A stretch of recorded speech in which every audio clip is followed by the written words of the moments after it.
Doffman Show. We're on the Team 980, always live as well on the free Odyssey app. Segment 2 here with Lynnell, staying with us through the break on FaceTime to have a little Overreaction Tuesday on a Tuesday. Free agency edition now, Lynnell. Let's go big picture first. Like, forget names for a second.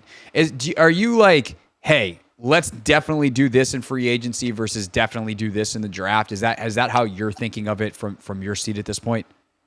For sure, and I think that's the way it's got to be, and I love the way the NFL calendar is set up, right, Craig? You go free agency, whatever you don't fill in free agency, you can sometimes get in the draft the next month. With the offensive line needs that this team has, I think offensive guard in particular is where I would be going in free agency heavy in terms of like where I would spend my premium dollars at. And obviously, you don't want to overpay a guard, but it's a pressing need for the team. We talked about a couple of tackle options off air as well. I just don't think this tackle class in free agency is very good. And always the old adage with free agent offensive linemen, period, is that they get to free agency for a reason because it's really hard to find good offensive linemen in this league. So you don't want to just let them walk. But the guard class, a hell of a lot stronger to me than the tackle class. I really like edge rusher in this free agency class as well. There's all types of different flavors of edge rushers. There are guys that are working on that second and third contract. Like I like Derek Barnett, the former first rounder from Philadelphia. He did well in spot duty after the trade deadline for Houston last year. I wouldn't probably get in the Jonathan Grenard sweepstakes because I think he's going to blow the bank for just not enough production for my liking. We know Dorrance Armstrong is a guy that we expect Washington to have some interest in because of the link to Dan Quinn. But that edge rusher market, I think you can really hit hard in free agency.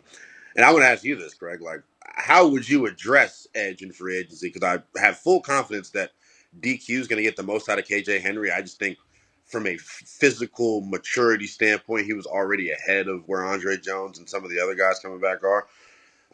Do you go big money with edge rusher in free agency, or do you sign a couple, like 3 bargain bin guys, and then work as more a rotational pass rush? I think it depends on who the big guy is. Unfortunately, Brian Burns is the guy that I think everyone wants. Although, you look at some lists and some guys are higher on Josh Allen, the former or soon to be former Jacksonville Jaguar, although they could also, bring him back for sure. So there's a couple of higher end guys, but I tend to think you probably wind up going more, I don't want to say bargain bin, but like mid-level. Can you get a Danielle Hunter? Can you get a Zadarius Smith? Like there's some names out there that have pass rush know-how to pair with the KJ Henry. And I think, we talked earlier about trading back up into the 20s for an offensive tackle. Like if you really love Chop Robinson or Darius Robinson out of Mizzou, like do you go that route and trade back up? Because those guys probably aren't falling to the second round anymore. I think Darius Robinson's chances of falling ended at the Senior Bowl. Chop Robinson's chances of falling ended at the Combine when he ran a 4.48 40. So I think that I would probably attack it that way. That I would bring in a couple of guys. I might try to bring back a James Smith-Williams or a Casey Tua, like pick one. But they're also like the thing about continuity, and I've talked about this with like Kendall Fuller. How much value is it really bringing a guy back when it's not the same scheme? I think especially like on the back end, probably there's some because there's been communication there and like they don't have to learn each other. And I think there's some of that certainly with like James rushing off of John really successfully and Duran really successfully over the past couple of years, and more so of like being the supplement to what they're doing, unlocking those guys, and they know how to rush together. So I think that there definitely is some, even though it's a different scheme. But I think definitely like one of your starters, at least, if not both of your starters, are not on this roster right now, and you need to go find those guys in free agency. And whether it's you're trying to target someone who's a pass rush specialist for third downs, or whether it's a first and second down guy, like some of the names that we mentioned, I think that there's multiple ways to attack it. That's the good news. I don't know that any of them are great. I think that's the bad news. And because like edge rusher is such a premium position, I kind of gave you some flack for a mock draft that you dropped a couple of weeks ago, and I think you had Darius Robinson at 36. And this is before like the flash happened, where everyone. Hey man, if he's available, it's not our fault. The PFF mock draft simulator let him come to us. So it made sense in the moment, but just because of the other needs that you have, I would be kind of, I don't know if annoyed is the right word, Craig. If they went edge at 36, I'd be like, okay, you better come in and be a starter. Like, Well, that's what I mean. If Darius Robinson comes in at 36, like, oh yeah, he's a exactly. starter. That's why that name in particular I didn't mind, but the position is kind of like, yeah. I mean, the thing is, they But don't have like. I think there are some positions on this team where you're looking to upgrade. There are some they don't positions have on this anything. name where you literally or on this team where you literally don't have starters. And Yeah. edge is the top, like the literal top of that list. Because right now, the only guys on the roster are Andre Jones and KJ Henry, and then maybe some like futures contract guys. Jalen Harris, I think, is under contract. Yeah. They didn't do much with him, so. But no, I agree. Like, edge rusher is a huge need, and I feel like it doesn't get talked about enough. We highlighted at the end of last season the trade deadline when Sweat and Chase got dealt. Not only was the pass rush non-existent, Craig, they couldn't set an edge to save their life. I was thinking about going out and trying to get in some good shape and maybe show my long arm or something, man. Settle down over there. Seriously though, like but to prove the point, like they do need to improve that position, and I think with this defense in particular, they're going to be able to be versatile with how they rush. Like I expect to see Deron Payne standing up every now and then, not like over the tackle, obviously, but like maybe standing over up in the middle. But I also expect him to line up as a 5 technique sometimes, like so outside on the edge. Like they'll do that. John will do that sometimes. Like they're going to move guys around and try to create favorable matchups. And while it will look different than Micah Parsons because Micah's one of one, the concepts can still apply to other elite players. Yeah. Another position group that it feels like people are craving that I'm like starting to think about a little bit is in the secondary. Cornerback in particular. I more so look at the coaching, though, as to why everyone struggled last year on the back end. It was such a stark contrast from 22 to 23 in terms of the production, them not giving up the big plays, etc. Kendall Fuller's a free agent. Because the cornerback market it's like L'Jarius Sneed and Jalen Johnson and then Kendall. He's going to get the bag, it feels like. So I don't know if you want to get in a bidding war with the team for Kendall Fuller's services. I really am excited to see DQ and Joe Witt coach up the guys that are already under contract here for Washington.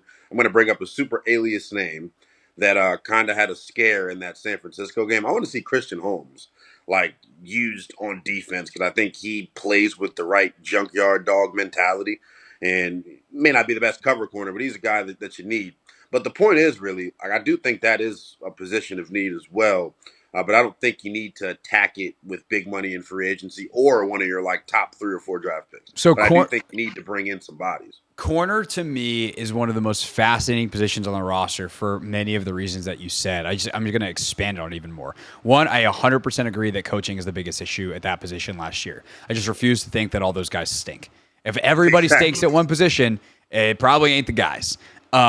So it's either the guys that pick them and maybe they do all stink and that's, those guys are gone, or it's the guys that coached them up. And I tend to think it's probably more in that direction that they just weren't up to the NFL caliber task. So with that said though, what do you think of Benjamin St-Juste if you're this staff? A guy who does not have the thing that you look for, which is ball skills. He's got everything else. Got good feet. He's got good length. He plays.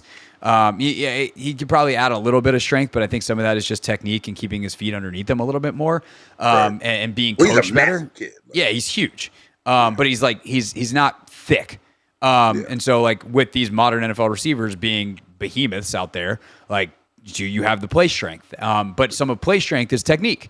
Do you know how to use your leverage? And I don't mean coverage leverage. I mean body leverage. Do you know how to use that? And I don't know that Benjamin St-Juste has ever been really taught properly how to do that or was being told how to do that properly last year.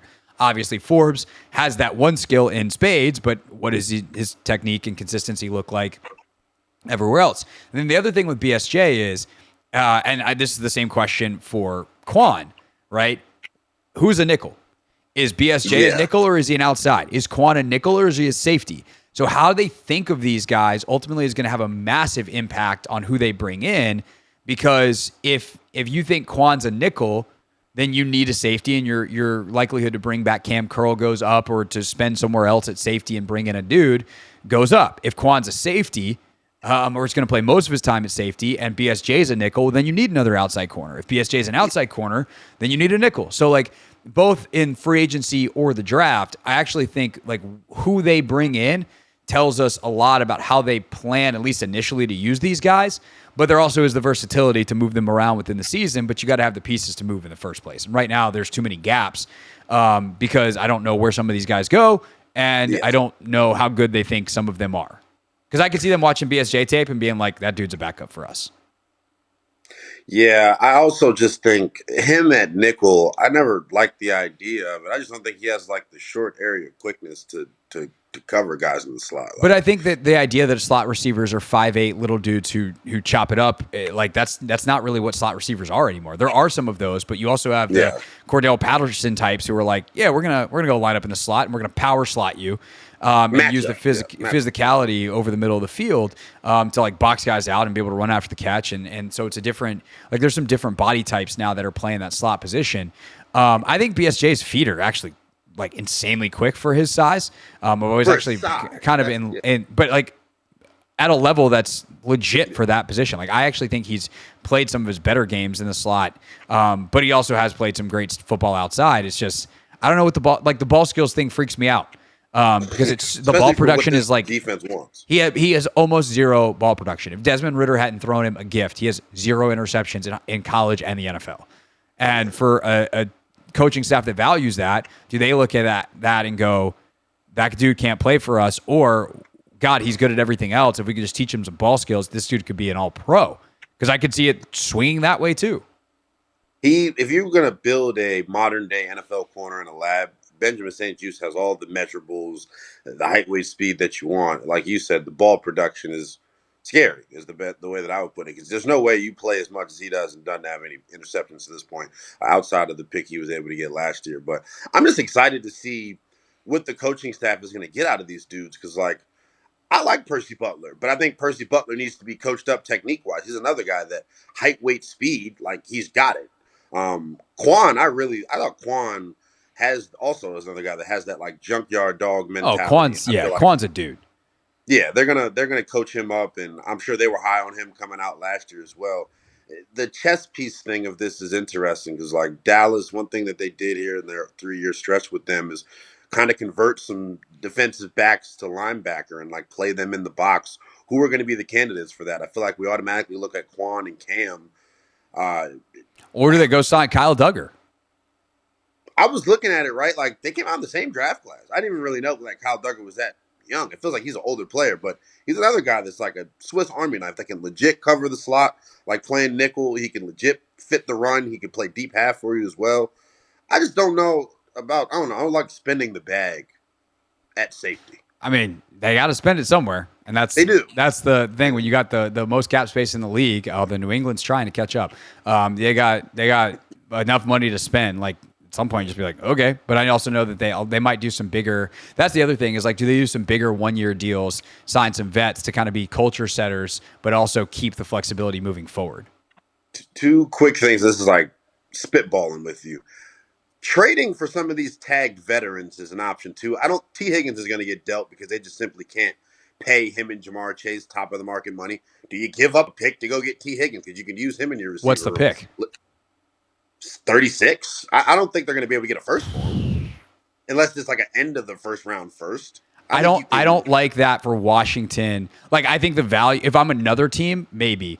But yeah. I think like you already paid Terry theoretically 2 years from now or whatever it is, you'll pay Jahan. You can't have that, but like then you're just Cincinnati.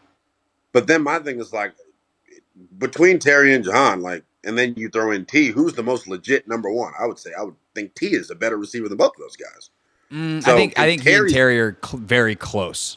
But like the point is like you can't pay top of the market money for both of them. That's like literally what Cincinnati is trying to avoid. And I know Jamar's like true top of the market and Terry's like high in the market. But I think that you have to find production in other ways there. Like you have too much capital invested. With this draft, like it wouldn't make a lot of sense to do. I agree. Either. But like should someone like if I'm the Chiefs, would I give up something for T. Higgins? Yeah, probably if my cap can allow it. What do you feel about L'Jarius Sneed too? Like that's another situation where he's one I poke around on. Like if you tell me I can give up 40 for L'Jarius Sneed, I'm probably doing that. Yeah. And he is like the ultimate Joe Witt, Dan Quinn corner too. Like man to man, can run. We just did it, Lynnell. 3-team deal. Washington sends, we'll even give him 36. Washington sends 36 to Kansas City for L'Jarius Sneed. Kansas City sends 36 to Cincinnati for T. Higgins. We just NBA the NFL. Did it. What's up? That'd be crazy. Has there ever been a 3-team deal? Is it legal? I'm sure there's got it. I'm sure it's got to be. I'm sure it had to happen. If you're watching, the execs aren't as friendly in the NFL as they're on the NBA. So. No, and there's also not like the cap gymnastics that has to happen in the NBA that makes those very common. But if there's any 3-team deals in NFL history that people can remember, leave a note in the comments section when this video eventually makes its way to the YouTubes. All right, Lynnell, thank you, sir. When are you next with Russell tomorrow, and then overtime later in the week? Yes, sir. All right. You got the schedule down, man. All right. Tomorrow, Team 980 with Chris Russell from 1 to 4. And then make sure you're tuning in at night for Lynnell on Overtime at 106.7 The Fan. When we get back, more of The Hoffman Show here on the Team 980. What's up, kiddos? It's your boy Clinton Yates from ESPN. It's The Hoffman Show on the Team 980. Tell your mama I said what's up.